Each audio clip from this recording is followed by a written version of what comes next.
Hello everyone. Most important part about knife making is getting the blade heat treated. There's lots of different ways to do it, but if you don't know what you're doing, you're gonna have failures and all your work is gonna go ping and it's over. I've done it many times. It's a part of the trade. You have to know where that threshold is, and you've got to just dial it back from that place just a little bit. And you got to suit your environment. Today it's freezing cold. That's going to have an effect on the blade when I pull it out of the forge. A cold wind could hit it on one of the sides and make it bend. So, trying to keep everything in mind, let's do a heat treat my way. Hardwood charcoal, warm water on a cold day using my forge. So here's from start to finish. There's going to be some time where nothing's happening. We're waiting for the fire to get going. But I want everybody to see how this is done my way. There's other ways to do it. But this, you will learn from this, and you will get magnificent results if you do it right and you practice it many times. Here we go.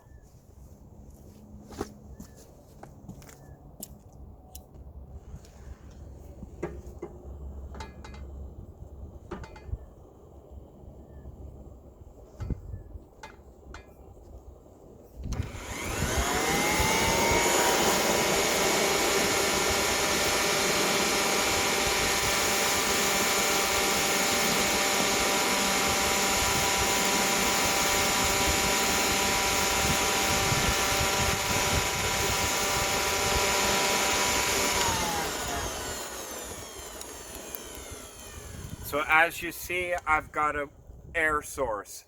This is a cheap leaf blower off eBay or off Amazon, under $100. It's survived out here all by itself all winter.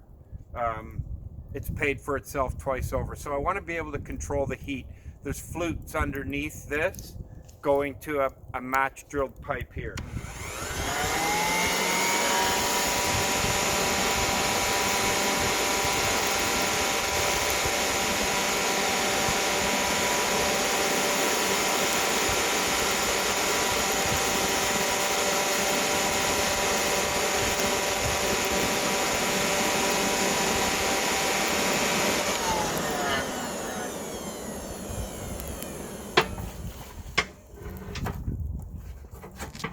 That's getting it hot in a hurry. Those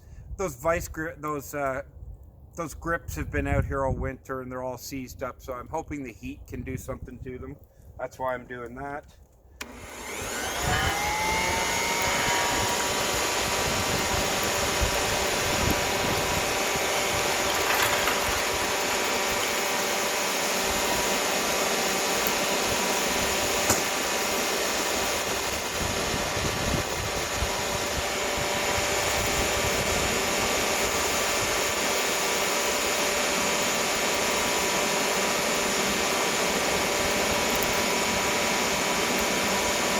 Better.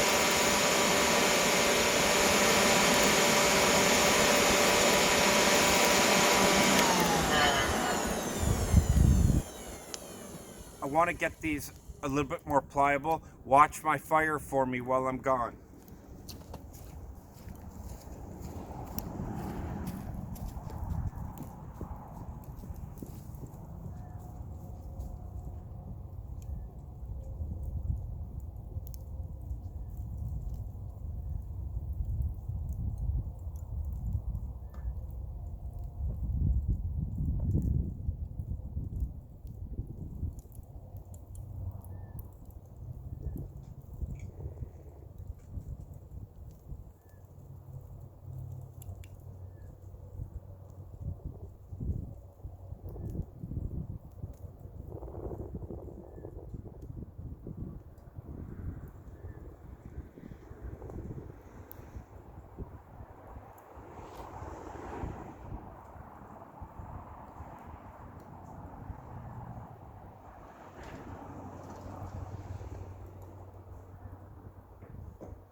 Thank you so much for watching my fire.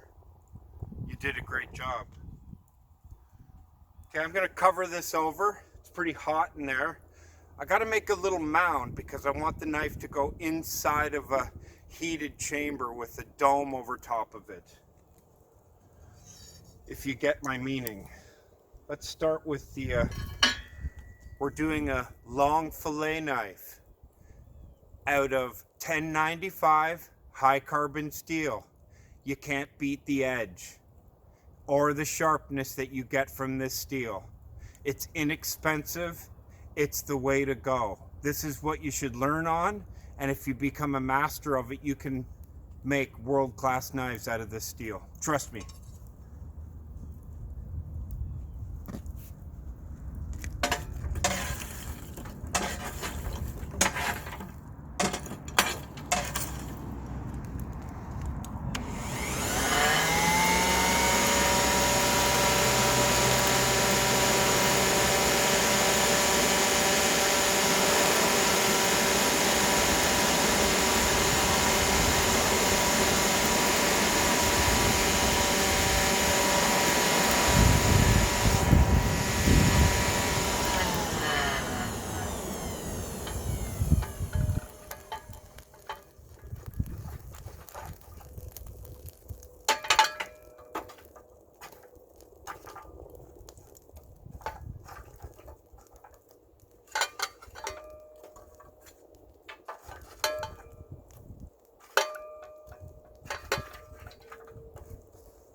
Now, obviously,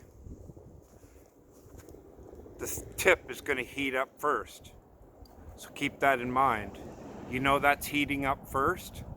So just think about what's happening inside of there. First, it's going to take a while to heat up. So don't be pounding it with heat right in the beginning. I just wanted to get it up to a reasonable ambient temperature right now,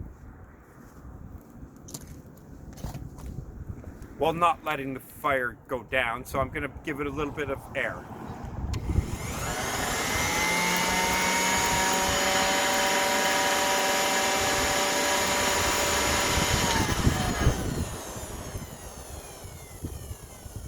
Ultimately, the great swordsmen of the past and modern knife makers will do this in the dark so they can really see the color.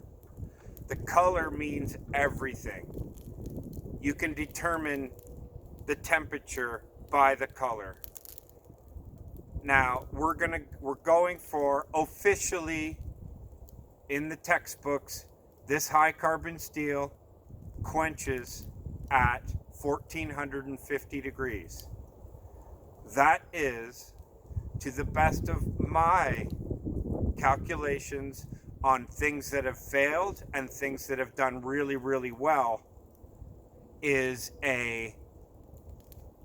getting onto a bright red. There's red where you can see something a deep red easily at 900 to 1000 degrees, but you got another 350 to go there. So I want to see bright red. Now, in this daylight, I'm going to have to offset what my idea is a little bit and go with just my experience, that I know it's bright red, even though I can only see it as a dull red in this light. Right now, I'm just going to move it around a little bit. Like I said, that tip is getting hotter, so I'm going to push it almost so that it's coming out of the coal bed. I will be able to see it and get an idea about where I'm at.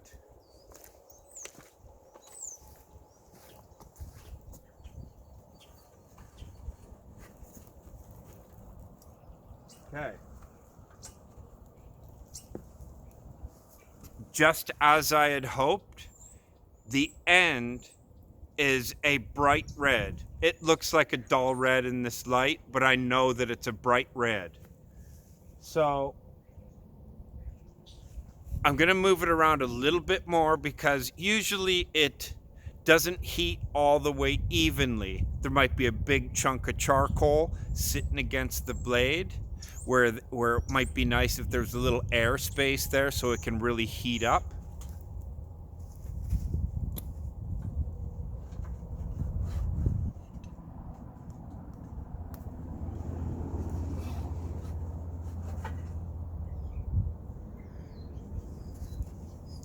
So what did I do there?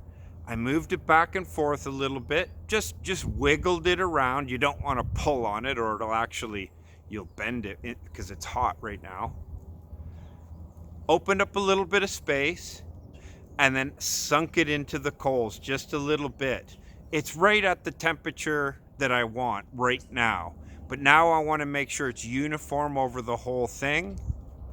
And watch closely, because any second now I'm going to actually take this out and quench it in the barrel. So what I'm going to do is I'm going to move it back and forth in the coals a little bit. I'm going to tap the air on just for a second.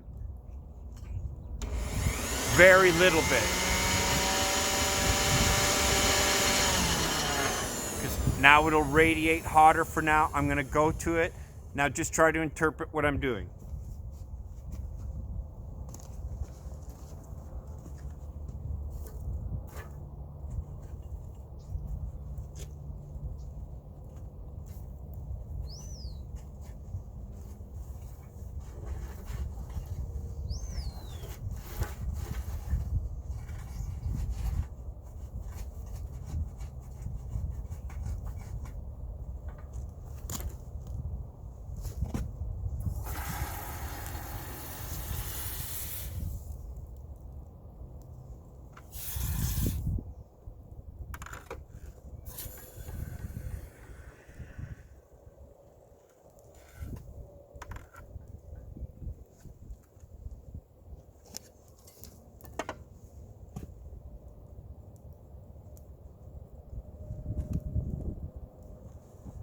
Gonna throw it in the heat quickly. It bent quite a bit. It warped. Didn't bend, it warped. There's a difference. It's not a big deal. I can easily take it out. But it's definitely got some stress in it right now. So let it sit on top of the coals here and it'll take out some of that immediate stress. I'm going to properly temper it later, but right now I just want to make sure I don't have a unneeded failure.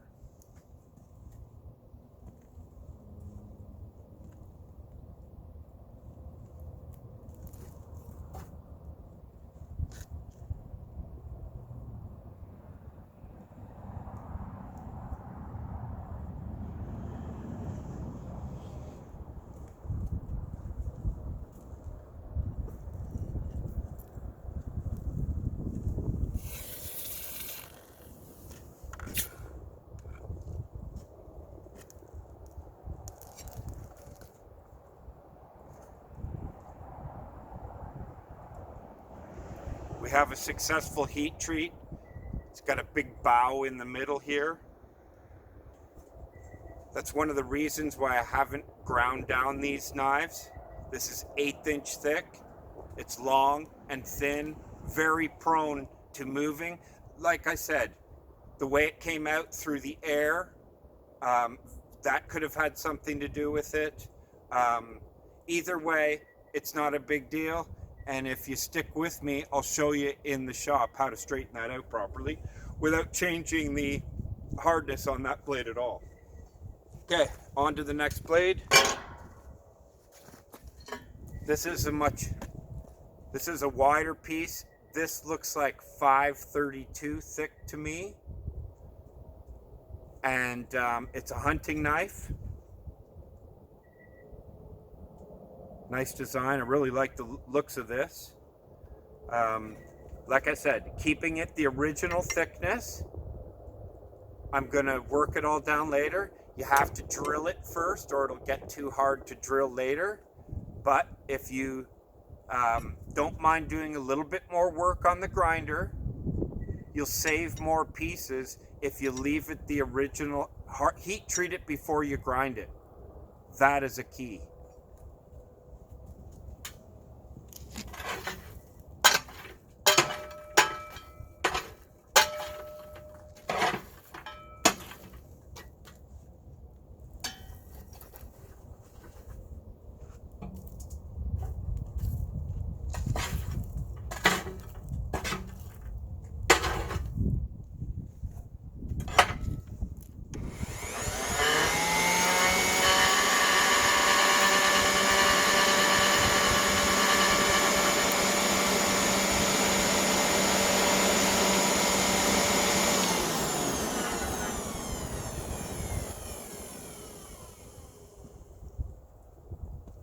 These coals are perfect. That might have also had something. Maybe I probably should have done the thicker knife first so that the hardwood charcoal has broken down a little bit. There won't be one big chunk that's not even. So you want the blade to be really evenly heated. Sometimes the long thin blades, there's nothing you can do about it. They're going to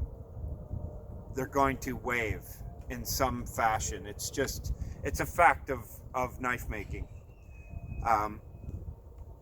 The key is getting the hardness. I can visually see it's very orange underneath that mound. So there's no need to add heat. That's how you're going to lose pieces. You can cook the steel and, almost turn it to powder, where there's no amount of tempering the steel that will ever get the brittleness out. If you cook it, it's done. So too much heat the more heat does not make it harder.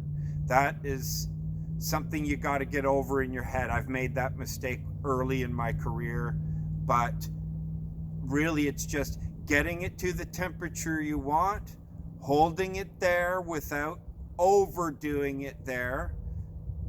Of course, remember, if you're talking about an electric oven or some other type of heat treatment process, it's a different process. This is more like the old school way of doing it, and I don't think there's anything better than this.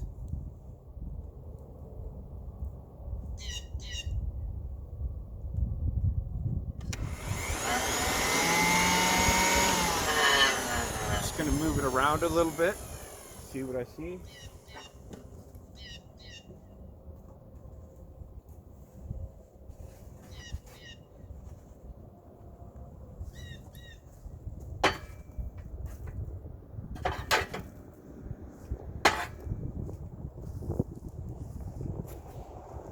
Thicker piece takes more heat to heat it up. So compared to the fillet knife at an 1/8 inch thick, this one's taking twice as long to heat up. So you got to change with every single thing you're doing. There's no specific way to do everything every time. And you're going to learn your own way of doing it. I like water. There's nothing quenches faster. Yes, you can get vapor on one side as opposed to the other, and it can warp. That just adds some extra work for me, but it doesn't affect my knife blade at all. Like, I'm going for maximum hardness and maximum sharpness, and I will work with the tempering later to get the toughness that I want depending on what type of knife. If a knife is going into my kitchen, I want it to be almost brittle in its heat treatment, because I'm not going to be swinging it and hitting trees with it or bending it like I would a fillet knife or a survival knife. So everything has to be done unique for each blade that you're doing. Gonna add a little heat.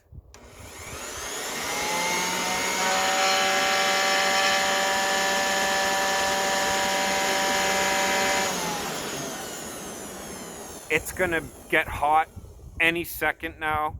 I'm going to take that out any minute now.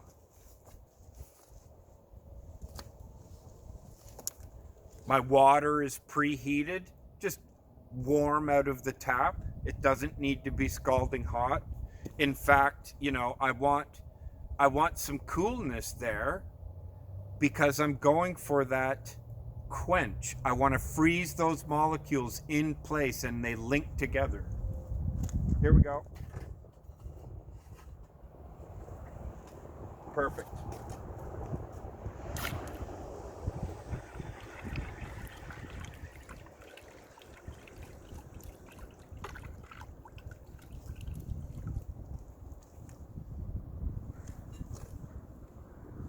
Really concentrated on getting it straight in. It's beautiful. I am going to just throw it on the heat just for a second. Just enough hot enough to vaporize all of the water residue that's on it. I can see that it's evaporating very quickly, so it's up over 100 degrees now.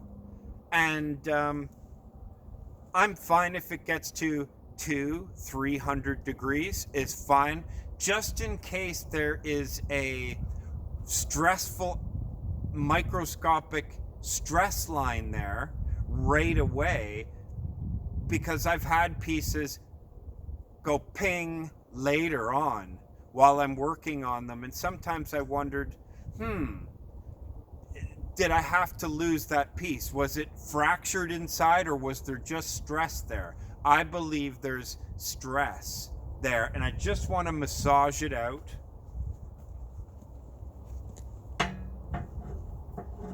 That's probably 300 degrees. Maybe not that hot, but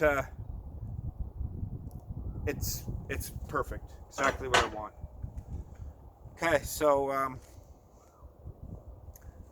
that's my heat treating. It's not rocket science. I don't have to use dirty oil. I used virgin olive oil for many, many years, and you know, it was okay, but it does not do what water does. Water freezes this thing solid in whatever linked up state that it's in when it's in that forge. The oil cools it down a little bit slower, I'm sorry. So you'll never get better results than when you get with quenching in water. However, you're going to lose some pieces. So don't grind it first. Go with your original profiled piece, straighten it out, pre-drill it, and then grind it when it's all done. That's the way I make knives. And this is number 2365. Thank you very much. I wish you all a wonderful day.